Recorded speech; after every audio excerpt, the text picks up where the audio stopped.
Praise Yah, brothers and sisters. Praise Yah. So today I want to just share with you an interview I had with my 6-year-old granddaughter. And what happened was we were just talking and she started talking, telling me something. I thought, hold on a minute. I said, let me record this and we're gonna act like we're on a show. So she says, okay. So that's what we did.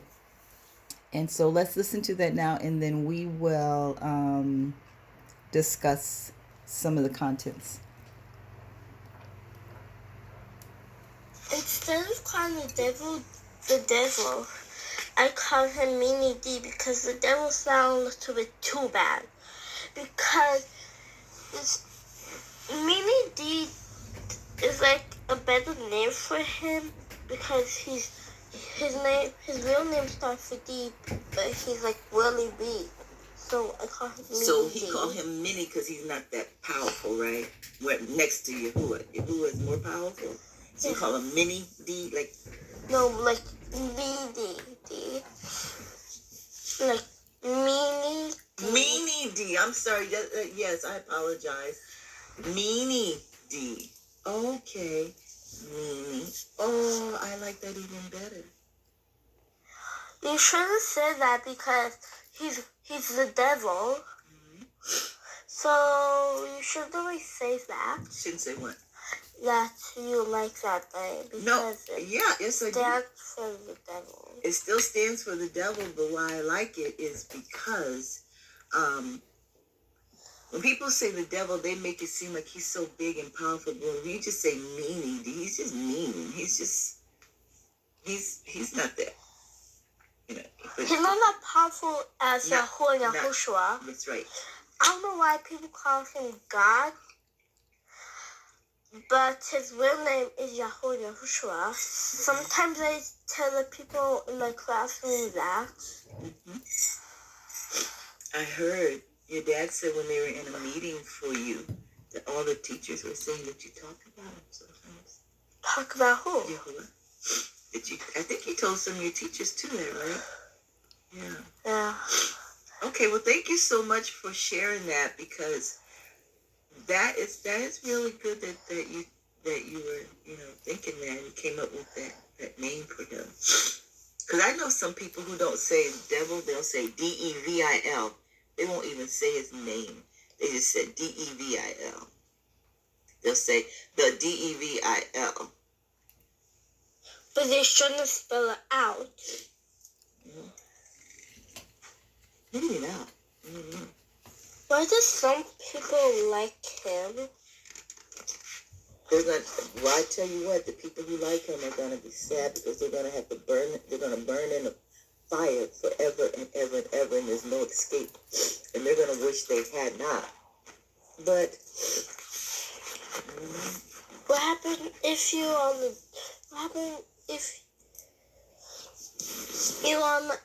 on that side, and the devil said, Mini D says, who wants to join in the dark side? Mm-hmm. He does that sometimes too. He comes up to heaven and Gabriel. Mm-hmm. He's kind of like a mailman, but he tells the news. Mm-hmm. So Gabriel's the angel. Well, sometimes Mimi D dress up as Gabriel so he could look like him. Yes, the scriptures say that too. It says that sometimes the Mimi D will dress up like an angel so he can tell us something, and we think it's the truth, but it really isn't because he's like in a disguise.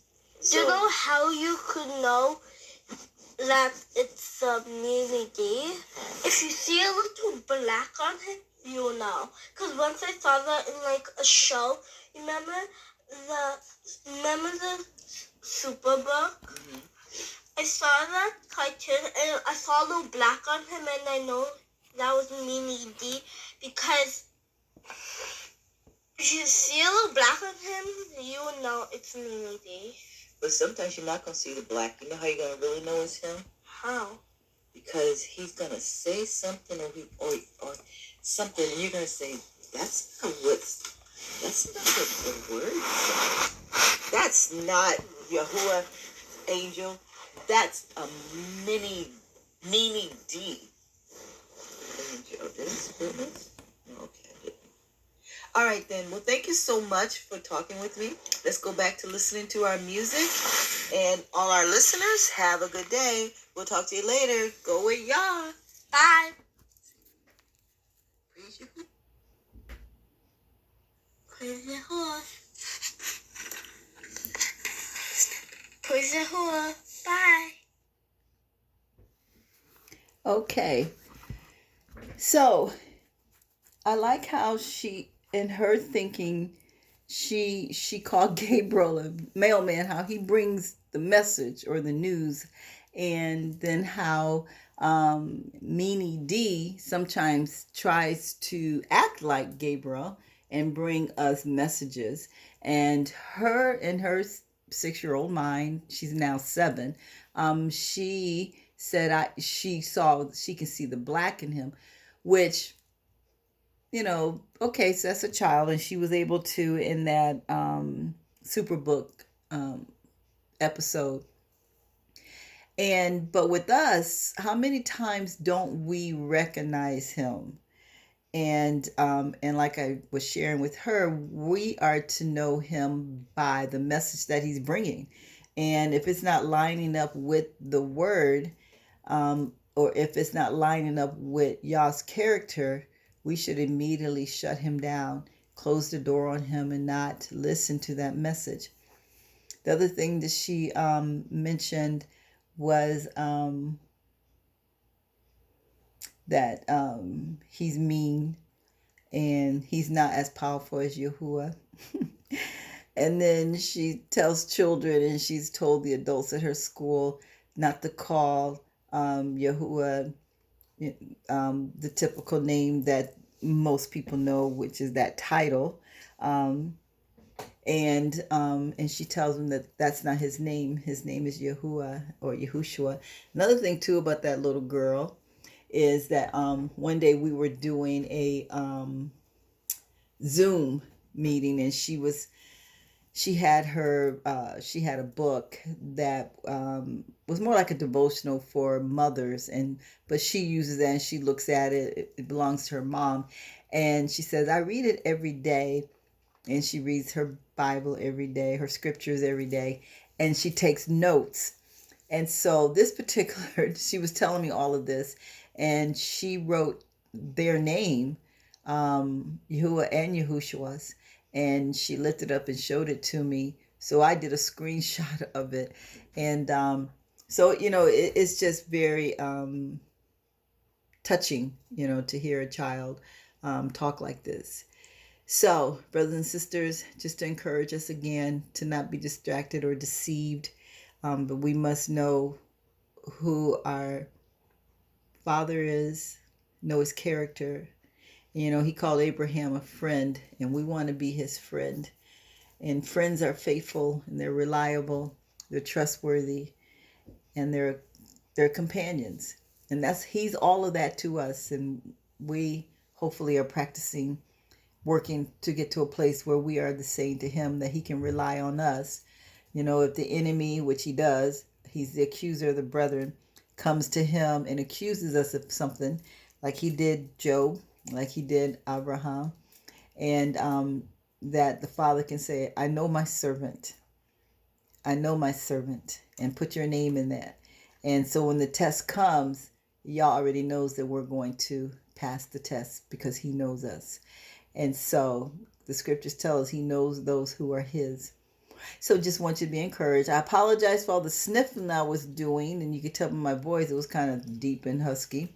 So I guess my body was fighting something off. I never got sick, praise Yah. Very, very grateful for that. So thank you for listening. Praise Yah. Let's know the enemy.